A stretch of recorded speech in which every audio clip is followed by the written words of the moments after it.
selamat pagi. Shalom. Bagaimana kabar anak-anak ibu sekarang? Sehat-sehat kan ya? Bagus.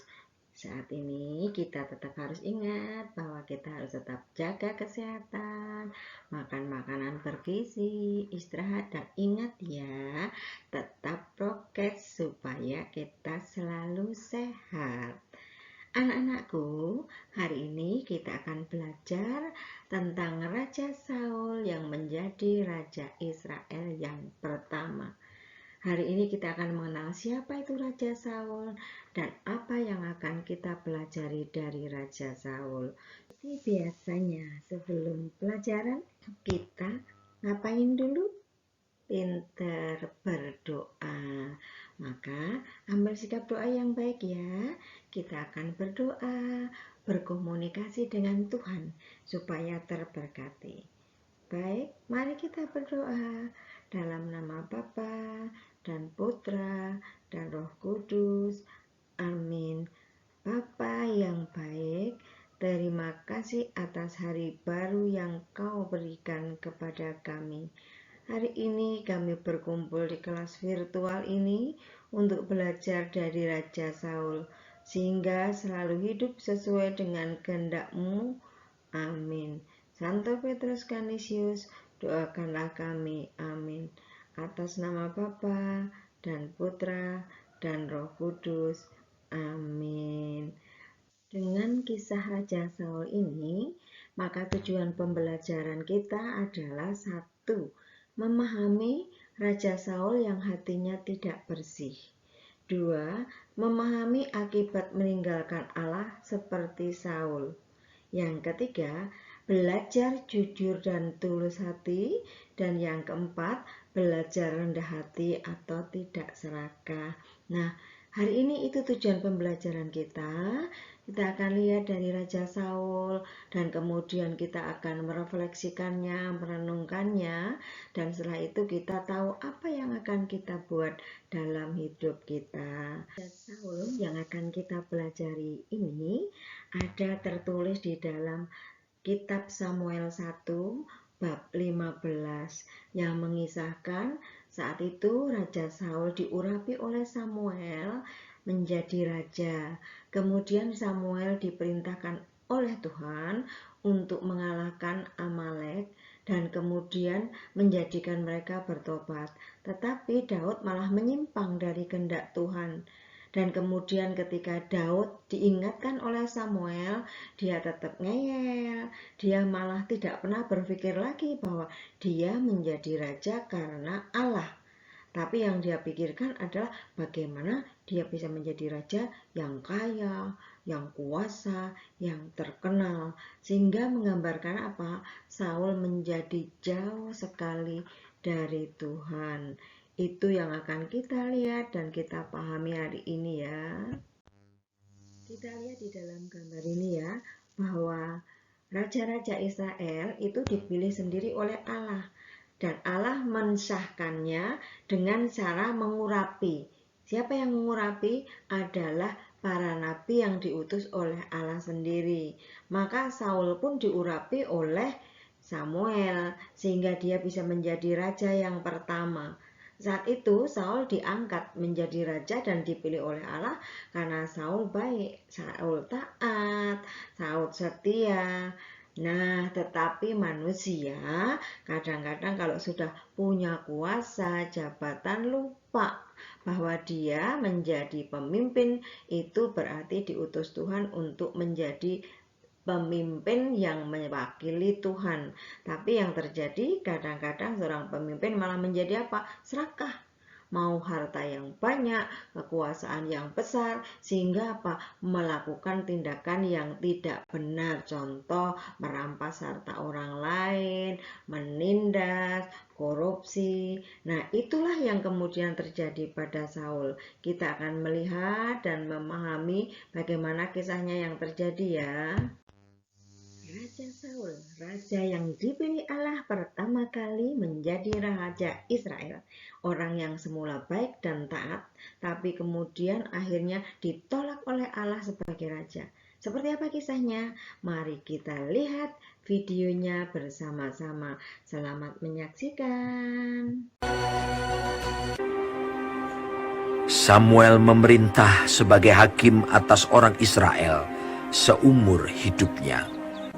Lalu ia kembali ke Rama, sebab di sanalah rumahnya. Ia mendirikan mezbah bagi Tuhan. Setelah Samuel menjadi tua, diangkatnyalah anak-anaknya laki-laki Yoel dan Abia menjadi hakim atas orang Israel. Tetapi anak-anaknya itu tidak hidup seperti ayahnya. Mereka mengejar laba, menerima suap, dan memutarbalikkan keadilan. Sebab itu berkumpullah semua tua-tua Israel.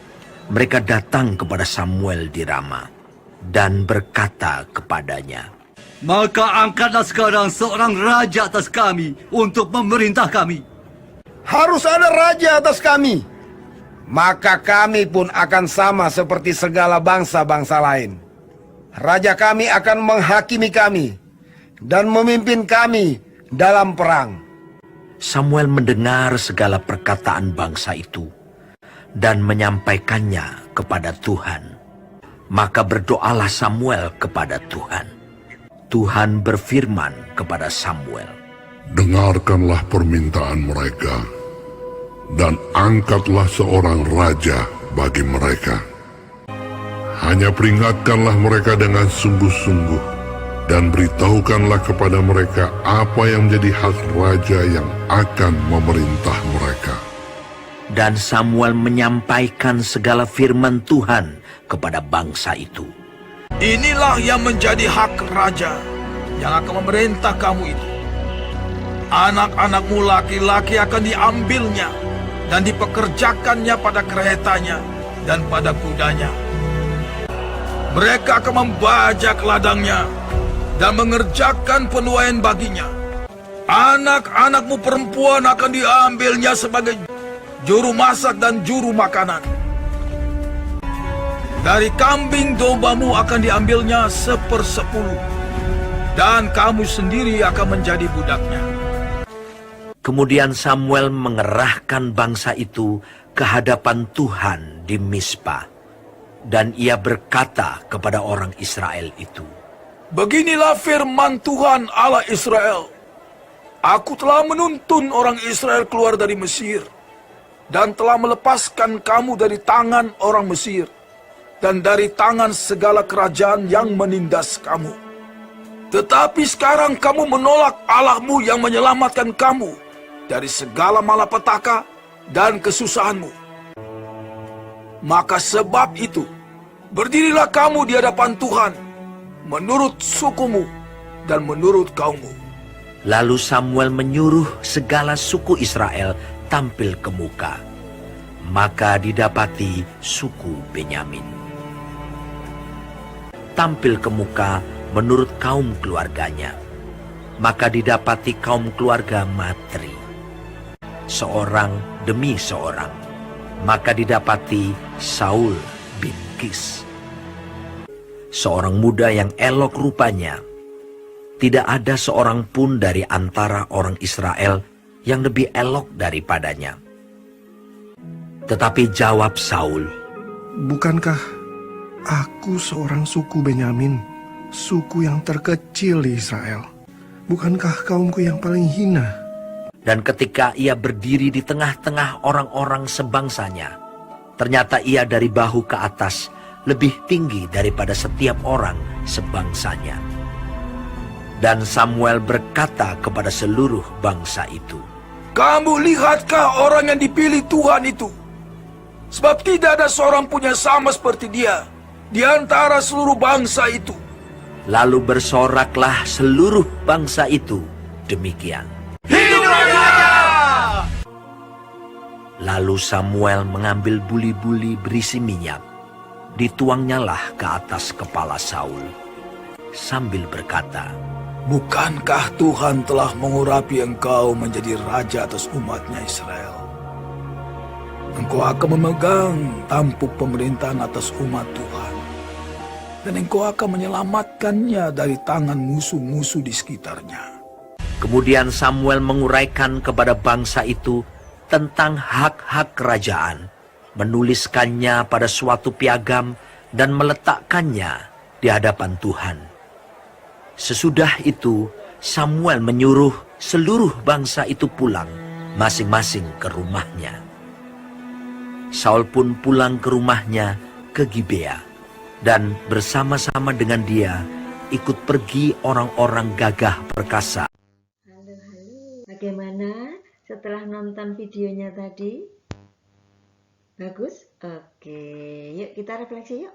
Kita jawab pertanyaan ini ya. Pertanyaan pertama, bagaimana perasaanmu melihat video tadi? Ada yang sebel terhadap Saul. Kenapa sebel? Karena Saul tidak taat pada Tuhan. Betul ya, Saul tidak taat. Apalagi ada yang sedih. Kenapa sedih?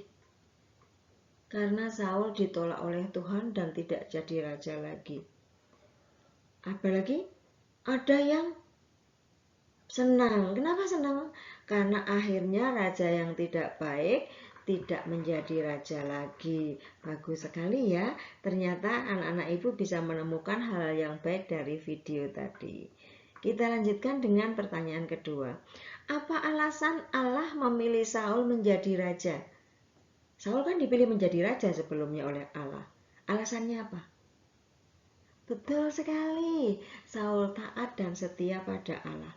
Semula Saul itu orang baik, taat dan setia pada Allah, maka Allah memilih Saul untuk menjadi raja dan menyuruh Nabi Samuel untuk mengurapi Saul dan resmi menjadi raja. Dan kemudian setelah itu Allah memberikan perintah kepada Saul untuk mengalahkan Amalek dan mempertobatkannya. Nah, itulah alasannya. Dan kemudian Allah mengutus Saul tersebut. Pertanyaan yang ketiga, kenapa Saul kemudian ditolak menjadi raja oleh Allah? Ya betul, karena Saul tidak taat, tidak setia. Allah menyuruh mengalahkan Amalek dan mempertobatkannya, tapi apa yang dibawa Saul? Merampas harta bendanya. Dia tidak adil, dia serakah, dia mau menang sendiri. Pokoknya dia mau pengen kuasa dan harta yang banyak. Dan apa? Dia tidak taat pada Tuhan. Maka Allah menolak dia dan kemudian Allah tidak mau dia menjadi raja. Bahkan Allah sudah menyuruh Saul mencari orang baru dan memilih raja baru untuk diurapi. Sedih ya, udah jadi raja kemudian dicopot dari jabatannya. Ya, tapi karena apa? Karena Saul tidak baik dan tidak taat, tidak tulus hati dan tidak jujur. Itu alasannya. Pertanyaan yang keempat, apa saja sifat Saul yang tidak baik dan tidak layak kita tiru? Pinter, tidak jujur, tidak taat, tidak setia, serakah, mau menang sendiri, tidak adil. Ya, banyak sekali ya sifat Saul yang jelek ya. Pantas saja dia ditolak oleh Tuhan ya. Nah, pertanyaannya, kita mau seperti Saul enggak? Oh, tidak, pinter. Oke, itulah Saul ya. Ya, akhirnya sampai pada aksi. Dan aksi ini artinya apa anak-anakku? Tugas. Dijawab ya 3 pertanyaan seperti biasa. Kemudian dikirimkan ke ibu ya. Pertanyaan yang pertama. Apa yang akan kulakukan agar aku bisa selalu jujur? Jujur di mana coba ayo? Di rumah, di sekolah, jujur terhadap orang tua, terhadap guru. Nah, apa saja yang harus kita buat? Yang kedua, apa yang akan kulakukan agar aku tidak serakah? Supaya tidak serakah seperti Saul ya, merampas harta orang lain. Jadi kita, apa yang akan kita lakukan supaya kita tidak serakah? Pertanyaan ketiga, bagaimana caranya agar hati kita selalu bersih? Saul hatinya kotor karena apa? Serakah dan pengen sesukanya sendiri. Nah, bagaimana supaya hati kita bersih? Nah, dijawab ya nak, seperti biasa, dan kemudian dikirimkan ke ibu. Akhirnya kita sampai pada penghujung pembelajaran hari ini. Hari ini kita belajar apa tadi anak-anak? Tentang Raja Saul. Raja Saul yang semula taat, setia kepada Allah, maka dipilih jadi raja dan diutus untuk mempertobatkan orang lain. Tapi apa yang dibuat Saul? Dia serakah. Dia mau harta, dia mau kekuasaan, dia tidak taat lagi pada Allah, semaunya sendiri. Maka akhirnya apa? Dia ditolak oleh Allah menjadi raja. Nah, kita hari ini belajar dari Saul supaya kita tidak ditolak oleh Allah tapi dicintai oleh Allah. Baik, anak-anakku, maka mari kita akan tutup pelajaran hari ini dengan berdoa. Ambil sikap doa yang baik ya. Kita mohon berkat agar hari ini kita selalu dijaga oleh Tuhan. Baik, kita berdoa ya. Dalam nama Bapa dan Putra dan Roh Kudus. Amin. Bapa yang Maha Kasih, hari ini kami belajar dari Raja Saul untuk selalu jujur dan tulus hati, serta tidak serakah. Bapa, bantulah kami agar kami bisa selalu membuat hati kami bersih dan semakin dekat denganmu. Amin. Santo Petrus Canisius, doakanlah kami. Amin. Dalam nama Bapa dan Putra dan Roh Kudus. Amin. Selamat berpisah. Sampai ketemu pelajaran berikutnya ya anak-anakku. Sehat selalu. Shalom. Tuhan memberkati.